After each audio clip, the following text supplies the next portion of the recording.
What's up, guys, and welcome to the Underdog Talk Bodybuilding. I'm Jay Barnes, and you see her, Jaclyn Baker, the second place women's fitness Olympia. How are you doing today?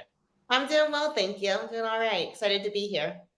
Absolutely. Well, we're glad to have you on here. Now, I do have some questions for you, and I hope you're ready for them. And so, second place is a pretty big deal when it comes to the Mr. Olympia because that is the most prestigious show that you know of, obviously. And I have to ask, what is it like to prep for one of those shows? Hard. I don't think I've actually prepped any differently than I did when I was an amateur as far as like mindset. I've always just kind of followed whatever my coach said to do and just kind of did it in a very robotic fashion. But as you kind of climb the ranks, you realize what you can achieve and what you have achieved. So I think that puts a little bit of a different spin on prepping for a Mr. Olympia or, top five, top two, whatever it is at those larger shows. So it's exciting, exhausting, exhilarating. It's a lot of things. Absolutely. And how does one get into fitness? Like, did you have a passion for gymnastics first? So I actually, prior to bodybuilding, danced professionally for 10 years. So my Oh, background is all in dance. Unlike a lot of the other women who are gymnasts or cheerleaders, I actually grew up competitively dancing, and then I went to college for dance, and then moved to New York City, which is where I live now, and danced professionally with a couple companies here. And then I was looking to get out of dancing. I was just going to retire and get what I call like a real person job. And I ran into my now coach, Chino Burgos, in the gym, and he had asked me why I trained, if I'd ever thought about bodybuilding. And I was like, oh, well, I mean, people had told me I'd be good at it, but I was always dancing. So I researched him with a couple other friends in the area, and they're like, if you're going to do it with him. So I was like, okay, I guess I'll try it. So I actually started in figure. And then when my coach found out about my extensive dance, and I did acrobatics growing up in conjunction with dance, so I didn't do gymnastics. okay. So that's how I got into the fitness division. And we kind of decided to try that. That's pretty awesome. So, what kind of dancing did you do? Was it like hip hop, ballet, or? So I'm classically trained in ballet, jazz, modern, tap. And then I danced for two contemporary companies in the city here, which is like a combination of jazz and ballet. And then I did a bunch of other really random things. Like I danced for Royal Caribbean Cruise Lines for a year, where we traveled the Caribbean and Europe, south of France, Italy, Spain. And then I Wow. did a couple other random things. Oh, that's awesome. Yeah, thank So you. Thank it's a you. good thing you didn't get a real people job because it's not all it's cracked up to be. I'm going to tell you right now. That's what I hear. That's what I hear. So I don't feel like the fitness division actually gets enough credit for like how difficult that is because when you go into a prep like that, you're actually doing more than if somebody was to just go on stage and pose, Yeah. right? So you're actually doing a full on choreographed, routine. Now, Yes.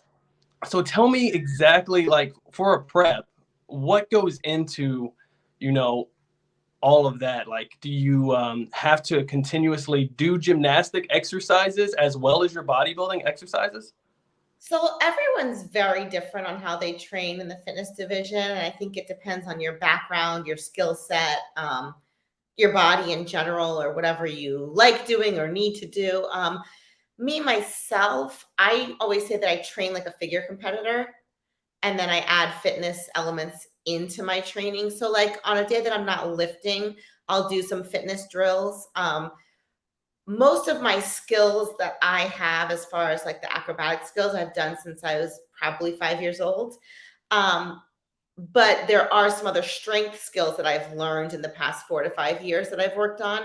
So I work primarily on those skills and then drills that help those skills. Oh, So okay. I lift 4 days, maybe 5 days a week. And then on my off day, I'll do some skills for fitness.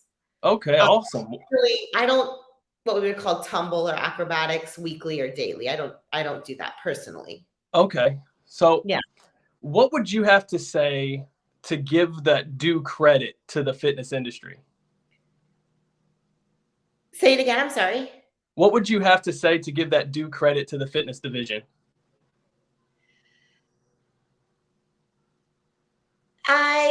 I would say that it's probably the hardest division. I think all of the divisions are very, very hard. Um, but I think the fact that we do have to do a routine, practice a routine depleted. Show day is one thing. Everyone's like, I can't believe you do that show day. I'm like, that's the easy part. We've eaten food all day. You've got adrenaline running. You've got costume on and an audience and energy. That's, I mean, easy is a relative term, but that's the easy part. The hard part is when you're 3 weeks out, you are so depleted, you know, you've already done your workout, your cardio, work, if you know, you do other things as well. And then you have to practice a routine and go upside down. Right. So I mean, every division's hard, but I think fitness does have that extra element that, like you're saying, it doesn't always get um, as much publicity for.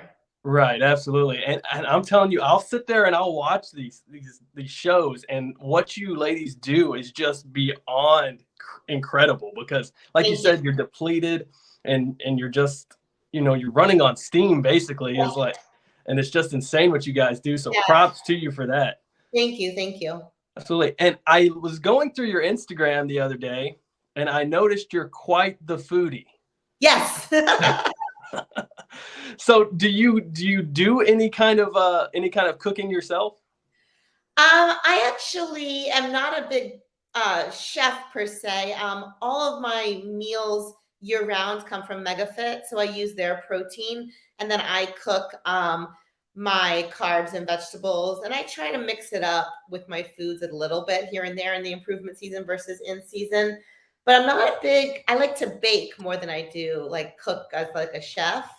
So I don't really. I cook all my meals for me, but that's pretty much it. I don't get that fancy in the kitchen. Well, I have the perfect baker name for you if you want to hear it. Okay, let me hear. Jackie the Snacky Baker. Oh, that's funny.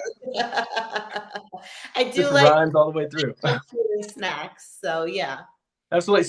So with your love for food, is it difficult for you to go through a prep? No, I should rephrase that.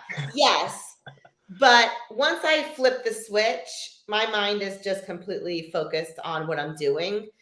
So for instance, I could have, which I probably do right now, like 4 or 5 pints of ice cream in my freezer. And there's never a moment that I open my freezer to get ice and I'm like, oh, I'll just have a bite. It'll be okay. Or, oh God, I wish I could have that. I kind of just have blinders on and I'm really focused.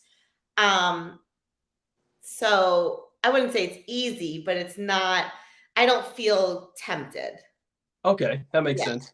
So I Yeah. wish we all had that kind of light switch because I'm about to start a 25-week prep for a show, and I'm a little nervous that my stomach might really fight me on this. Well, I always tell people that the first couple weeks are the toughest, and then once you're in the groove, you know, you look forward to the things that you have, like whether all of my meals I truly enjoy. I don't eat anything, and my coach doesn't quote unquote make me eat anything that I don't like.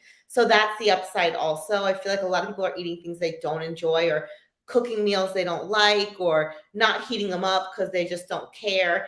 To me, the reason I'm successful in that regard is because I enjoy my foods. I mindfully eat them. I make use them with spices that I like, MegaFit's protein I love. So I like my food. I enjoy what I'm eating. Okay, that I makes look sense. forward to things in my daily diet that some people may think is silly, but like I love having eggs and oatmeal in the morning, or I love almond butter and rice cakes, or so it just, you know, it's you gotta find what you like and then stick to that. Absolutely, yeah, I can agree with that. So what does a day in the life look like for Jaclyn Baker? So I usually wake up around 4:35 and I do fasted cardio. I pretty much do that year round. There are some days that in my improvement season I'll do the cardio later if I want to or have time. And then I work as a fitness nutrition specialist here in the city, in this room right here, and then also virtually. And this is my apartment. So I have studio in my apartment. Oh, cool. And then I usually train about 4 clients, depending on the day, go to work out myself, come back, and then train maybe 2 or 3 more clients, and then whatever other emails and things I have throughout the day. And then 3 times a week, I actually travel. I live in Manhattan. I travel to the Bronx where my coach is, and I train with him. So depends on the day. It's different every day. Yeah, so a busy day. They say if you do what you love, you'll never work a day in your life. Yeah, I do truly enjoy my work, and there are days that you're exhausted, but I'm thankful that I enjoy what I do. Absolutely. So what is the plan coming up for the rest of 2023? So right now it looks like I'll be prepping for 2023 Olympia in November. And then depending on how that goes, how my physique is, how my body is as far as injuries, possibly jumping in something, maybe 4 to 6 weeks out from Olympia, depending on if there is a show. But most likely just prepping for the Olympia this year. Hey, well, we're going for that first place this Yes. time, right? That's right. Yeah. All right. So talking about the Olympia, what was it like to achieve, second place? I mean, everybody always wants to win first, but second place is still amazing. What is it like to receive that honor on the Olympia stage? It was very surreal, I have to say, standing up there, either anticipating your name being called or hoping it called one spot less or one spot more than what you got last year.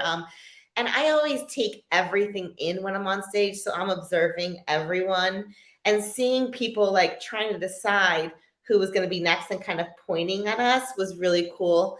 Like I saw like people like Jay Cutler or Linda Murray, and they're kind of like pointing like with their friends, talking like who's going to be like, I think it's going to be between her or her or her. So that was very surreal.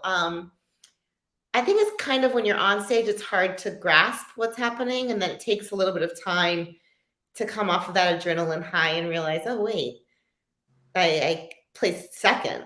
So yeah, very surreal, I guess, exciting. Well, awesome. And I also seen or noticed that you are also an NPC judge, correct? Yes. So I do judge a couple of the competitions out here on New York, New Jersey, mostly local shows. So what is that like? I love it.